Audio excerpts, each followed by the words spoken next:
আজকে দেখুন তো আমি কি নিয়ে চলে এলাম, ইলিশের রেসিপি। তো ইলিশ মাছের রেসিপিটা দেখার জন্য আপনাদের পুরো ভিডিওটা দেখতে হবে, স্কিপ না করে দেখে নিন।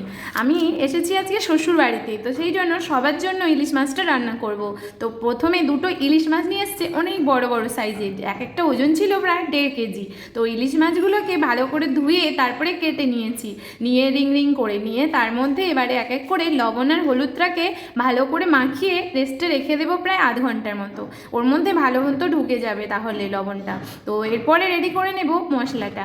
তো মশলাটা রেডি করার জন্য আমাদের কিছু দরকার আছে। তার জন্য লাগবে কালা জিরে, কাঁচা লঙ্কা, নারকেল কোড়া আর পোস্ত, আবার সরষে। রেসিপিটা একটু অন্যরকমের, তার জন্য আপনাদের পুরো ভিডিওটা দেখতে হবে। তো দেখে নিন আমি কীভাবে রেসিপিটা বানিয়ে নিলাম। তো প্রথমেই কড়াই নিয়ে নিয়েছি, তার মধ্যে সরিষার তেল নিয়েছি, তার মধ্যে দিয়ে দেব কালা জিরে আর কাঁচা লঙ্কা।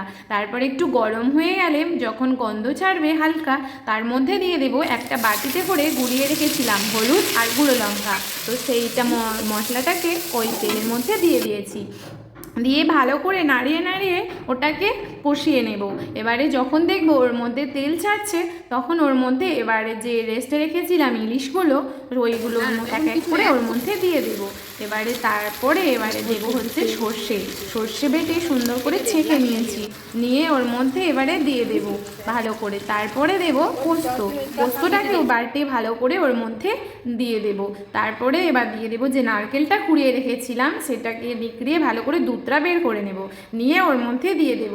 দিয়ে ভালো করে এবারে একটু নাড়িয়ে নেব, নিয়ে এবার থালা চাপা দিয়ে দেব। তারপরে এবারে কিছুক্ষণ ধিমি আঁচে ওটাকে হতে দেব, আস্তে আস্তে ফুটতে দেব। যখন দেখুন ফুটে উঠবে, রেডি হয়ে যাবে আমার রেসিপি। তো দেখুন কেমন কালারটা এসেছে। বাই বাই, আবার কালকে দেখা।